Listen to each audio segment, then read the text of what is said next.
All right, it's Jordan Sanchez on Revolution 935, and I have a very special guest with me. And if I sit here reading off all their accolades and all their awards and all that good stuff, we'd be here for quite a while. Go on then. I'm just going to introduce them. It's Tony and Paavo from Above and Beyond. What's up, guys? Hi, thanks for having us in. I am so happy to be here with you guys. I'm so happy you guys are in Miami. Well, you're in Miami quite a bit, Tony, right? Yeah. You live here. Yeah. Paavo and Jono, who's not with us right now. I'm so glad that you guys are all, coming to Miami and starting to jump on this Anjunafamily Reunion tour, huh? Oh, yeah. Yeah. So tell me a little bit about that. Is it your first tour back from the pandemic shutdown? Absolutely, yeah. We did one gig in the UK that wasn't our own gig, Creamfields, and then we did ABGT 450, which is our big birthday show we do every year, and then there was Anjuna Deep Open Air the next day.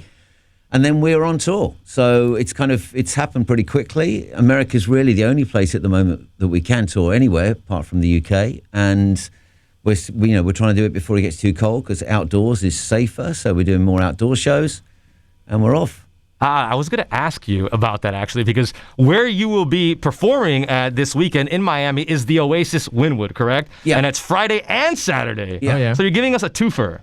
Yeah. So that's great. I think people are going to be really excited about that. But it is an outdoor venue. It's actually a really new venue. And I wanted to talk to you about that venue, but I want to talk to you about you guys first, for maybe people that might not know your background. So let's go back to the early 2000s. And you're developing the sound, you're developing your artistic signature. Did you ever think, looking back, that Anjuna Beats, Above and Beyond, and just the movement that you created will be at the level that it is right now, just looking back at that time? I didn't. I mean, No. I had a job which I'd been going for 9 months, whatever, and I was thinking, I'll give it 2 years and I'll see what happens. But I was working for a record company, and I could, you just see so many bands crash and burn. Sign, put a single out, doesn't happen, get dropped, go back to working in a supermarket. That just happens over and over and over and over again in the music business. And I think, part of kind of reaction to that is part of the reason why we set about doing things eventually the way that we did them, is to avoid that kind of short pop career. We've just avoided pop, basically. For 20 years, and here we're still here. But I think really early on, we were just so excited because we had this feeling okay, we can make the music, but how can we get it out there? And if people could really hear all the stuff we're doing, we had this incredible drive and maybe overconfidence, once they hear this stuff, this is going to go great. And we gave our first track to Paul Oakenfold, and he wore out the dub plate that we gave to him and gave a great start to the label. That's incredible, and it's so cool to hear stories like that. You mentioned that you kind of left your job for Above and Beyond. That was in the music business, correct? Yeah, I was marketing director at Warner's and doing some A&R. Once I discovered clubbing in 1995, I started hearing records in clubs that other people at Warner's weren't hearing. I started bringing them in, and I signed Hysteric Ego, Want Love, for £2,000, I think. It was a hit in 19 countries, got to number 2 in France. And then I started working on William Orbit with his classical album and commissioned the trance remix of Barber's Adagio that Ferry Corsten did. I guess if I'd met Paavo and Jono before that happened, we probably would have done it ourselves, but I hadn't done that. It was a few months before I met them. So, I was sort of moving towards that world, and it, just felt kind of exciting. I'd wanted to be, I've been in bands for years, playing guitar and doing different kinds of music, but this felt like it had some legs, so it was worth giving a try. But I was so realistic, again, like I said, about how long bands last in the music business back then, at least, that I thought 2 years. Yeah, definitely. Paavo, what's the advantage of having someone like Tony who has the mind of someone in the music business? What's the advantage for say something that you're involved with? Well, I think, a really big part of the whole Anjuna Beats label and Above and Beyond as a thing has been this kind of, seeing it outside the dance music world and sort of having the bigger picture. And I think Tony's really sort of come in and brought a lot of that stuff, because me and Jono were young kids and totally in it. And Tony was with his other foot in the sort of wider music world. and then the other foot firmly on the dance floor, jumping up and down. That's all. I'm glad you mentioned that. Tony kind of gave you that kind of zoomed out picture, and I sensed that when I first heard of you guys. I was in my 20s. I didn't know anything about dance music or anything, but I was at Ultra back when it was at the other park on the other side of the arena. And I was kind of like a young kid. I was asking people, hey, who should I check out tonight? Who should I check out? And the one answer I always got was Above and Beyond. Check out Above and Beyond. And it was, sure enough, I was not disappointed when I first checked you guys out. It was incredible. But the one thing that struck me was kind of like the reaction that the fans had and the grasp that you had on your supporters and your fans, because it wasn't just people telling me they're great DJs or they have great music. It's the experience. It's the family environment. It's the friends. So touch upon that rabid fan base that you guys have and how you feel that connection has served you for all these years in your success in music. I mean, it started with we were really interested in forming a relationship with our fans. And luckily, in Paavo, we had somebody who could code a forum for Anjunafamiliy right at the start. And we posted on the forum, and the fans posted on the forum, and we encouraged a discussion about our music and our gig. And that was really the start of it. That was before there was Facebook and Instagram and all these other things. We had that thing going, and it got quite big, didn't it? Yeah, it did. And quite soon we found that, we'd do a track, and we played it on our then called Trans Around the World radio show, fly to Singapore like the next week, and people are singing the lyrics of a song we've literally just played. And that didn't used to happen at all, because before the internet, you'd go to different cities and people were all like discovering music at different times and things like that. So once the internet really started happening, we saw that everything was synced and things could happen really, really quickly. And I think that's actually when the sort of Anjunafamiliy thing started happening, because people were exposed to the same music at the same time and then could talk with other people who are listening to the same stuff. And we've been just really excited about that. And especially early on, we were really involved in it ourselves. So I think that gave it that snowball effect. Yeah, definitely. I mean, I think it goes to show you how really rabid the supporters are, and I don't mean that they're like crazed. It's not a crazed fan base. It's actually one of the things that I love about the people that love your music is that like they show their friends, their family, their kids, and people sing along to the songs all the time. And you used to do the push that button, and I think that was one of the coolest things anyone has ever done. Tell me how that idea came about, and like. And why do you think the crowd kind of ate it up, It's like so many things that have happened in our career that sound like a good idea, and it just happened. We were playing Sun and Moon quite a lot, and it sort of diminishes into a sort of bit of silence before kicking off. The riff comes in, so I thought it would be quite neat to put a pause in that thing. And I think the first time I did put a pause in it, so it's send the track to reverb on the mixer and everything, and just hit pause, so people are expecting it to come in at the end of the 8 bars, but it doesn't. And I thought it'd be quite fun. And there was a video camera guy, just like your friend here, who was on stage with a video camera, and I sort of grabbed his arm and pulled him round, and he filmed himself pushing start again. And that was that. I didn't really sort of think anything more of it. I didn't really know where the video was going to be, but the video obviously went out, and the next weekend there's people there with signs, can I push the button? So it sort of turned into this thing where we're like, I thought, well, that's really cool. Yeah, we should get somebody up to do it. And then we did. We got somebody up to do it, and people went nuts. And it just turned into this thing where people were making the most elaborate signs with, can I push the button? Can my mum push the button? Was my favourite one.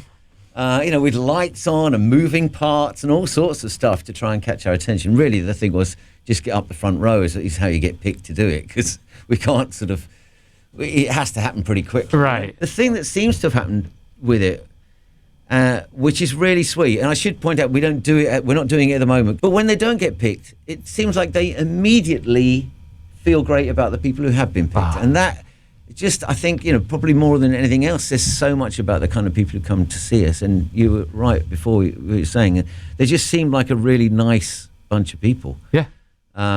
I think if anybody's, I said this yesterday in another interview, people I think are feeling slightly coming out to shows and being amongst other people again.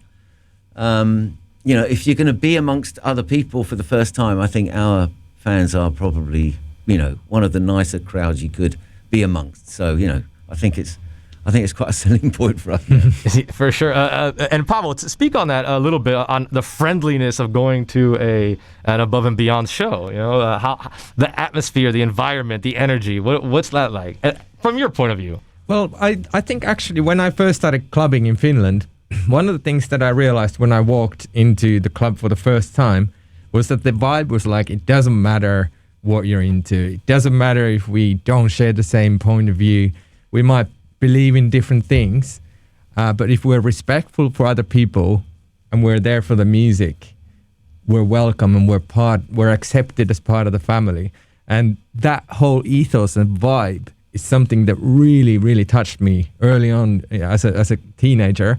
And I think we've somehow managed to kind of keep that thing going. And I've been hearing from a lot of promoters, like at the Gorge, for example, they've been saying like they absolutely are amazed with so many people that they didn't really have trouble because they're expecting trouble and it's not there. And it's something that we've been hearing from a lot of people that somehow people are still keeping that respect and fun going. So it's been really, really an amazing thing. Yeah, I mean, I've sensed that at Ultra as well when I first saw you guys. Did you want to speak on that a little bit more? No. It really is like just hearing you guys speak from it, because I know for a fan, they feel it in the crowd amongst the rest, but your fans want to know that they're connected with you, and you seem to nurture that connection as opposed to kind of like build a wall with the fans. And I think that's amazing. And I was going to ask you, obviously you weren't going to do the press the button. So how does something like COVID affect things like fan engagement for you guys, where now you can't do things like press the button? And do you have any concerns about that aspect of performing this tour? I mean, we're not doing it, and you can sense people getting excited when we've been playing Sun and Moon, and they think it's going to happen. And then it doesn't, and I don't really know what I know what the universal sign language for the bill is, and I don't know what it is. We're not doing it tonight. I just sort of go, this is a shame, but we just, hopefully it's a temporary thing. It will be interesting to see how we feel doing a show without it in there. There's certainly a sense of disappointment at the moment, but I think when people get used to it, we'll see where we are with it.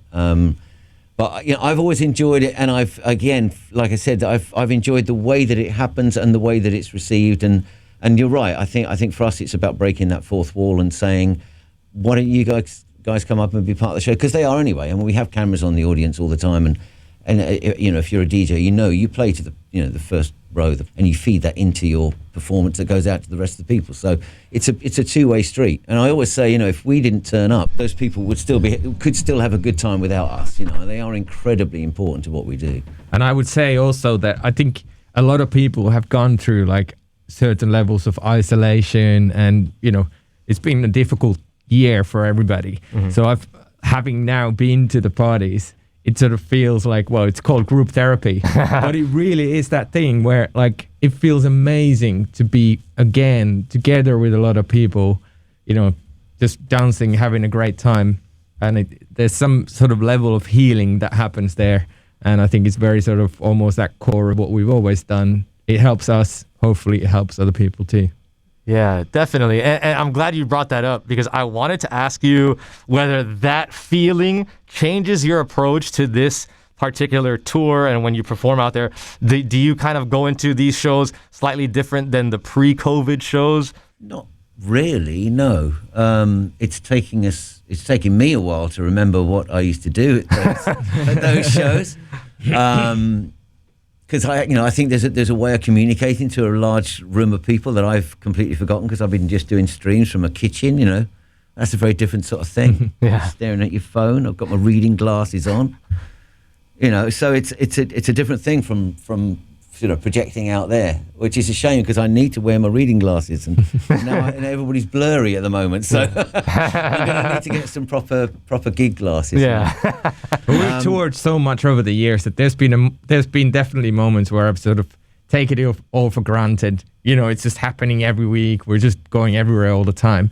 And now not having that opportunity to do it, I ended up missing it. And now doing it feels really amazing. And it's impossible to take it for granted because who knows where I will be in 6 months? I don't know. Yeah. But at least now we can go out and party, and that's what we're here for. Yeah, definitely. And the venue that you guys are going to be at is, I think it's amazing. It's a great place for Miami. It's a great place for Wynwood, our neighborhood. And Tony, you know, you're from the neighborhood. Yeah. Something like that was definitely needed at this time. And I'm curious, what are you guys looking forward to playing in Oasis? Like, what are you looking forward to as far as the crowd reaction, or even maybe you're looking forward to playing a particular song for the crowd? What is that? Well, for me, it's the first time I played a paid show in Miami since I sort of moved here. Okay. So for me, it's that incredible thing. There's lots of friends that I've made in Miami while I've been living here that will be coming as guests for the first time. So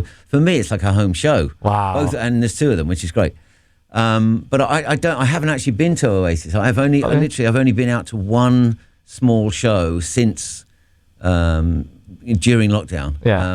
And so I haven't been to a lot of these venues yet. So I'm really excited to see what it looks like. Oh, well, I mean, the venue, by the way, has amazing food. If you need food recommendations, the pizza and the sandwiches are top notch, by the way. Excellent. I'm not being paid by these guys to endorse them or anything. Just letting you know, it's one of my favorite spots. But you will be at the Oasis Wynwood Friday and Saturday. It's the first weekend of October. We're getting ready to kind of like, you know, spread our wings for fall, and Miami's going to be really nice, and it's so nice to have Above and Beyond perform in our backyard. That's Friday and Saturday at the Oasis Wynwood right here in Miami. I am so happy to have these guys with me. If you wanted to let anybody know about anything coming up, like projects, let's hear it, right? We have a new single out now called Almost Home, featuring Justine Suissa, which is the first time we put something out with her for about 4 years. Wow. And our ABGT 450 shows are up on YouTube. The deep set that we did on the canal boat the day before, and our main set. That's it, I think. Yeah. We've been very, very busy in the Anjuna kitchen cooking up some new tunes, so it's almost a little bit difficult to figure out what we're going to almost leave out. Yeah. I really like our new track, Screwdriver. Got a track called Gratitude. I mean, we got one. Good. Yeah. Yeah, we got Chains. I mean, there's so many. There are. Okay, so we get to expect lots of Anjuna beats, lots of Above and Beyond music coming out very soon, huh? Yeah. I don't know in what order. We haven't decided. You haven't decided yet, but it's coming, Yeah. and I'm sure people are excited for it. I'm excited for it, and I'm excited to see you at the Oasis Wynwood. Make sure you go out there Friday and Saturday right here in Miami. Thank you so much to Thank Tony you. and Paavo Thank you. from Above and Beyond. See you later. Of course. Bless you. Thanks.